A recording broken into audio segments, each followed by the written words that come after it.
Hey guys, welcome to today's Vehicle Visionary. Today, as you can see, I'm at Red River Chevrolet here in Bossier City, Louisiana. I'm going to give you a quick tutorial on how to use the Valet Mode on these modern GM vehicles.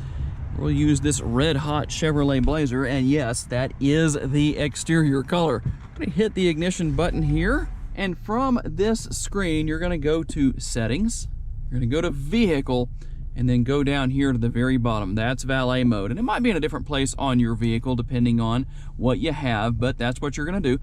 And you're going to put in a code, and keep in mind, the system doesn't memorize this code where you necessarily have to use the same code every single time. You can if you want to, but you don't have to. So we're just going to do 1, 2, 3, 4. You're going to hit enter, and then enter the code one more time.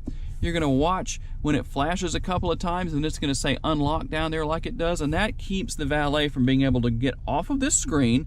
They can't make any changes here or do anything like that. So we're going to hit 1, 2, 3, 4 right there, and that lets us out. And just so you can see what I was talking about, I'm going to use a different code this time.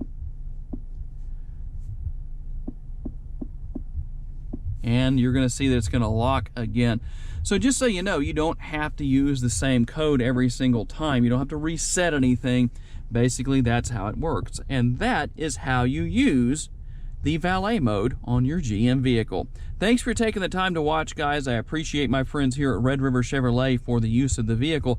And if you want to see a specific tutorial, tell me down in the comments, and I'll make that happen for you. Thanks for watching. Have a great day. Bye-bye.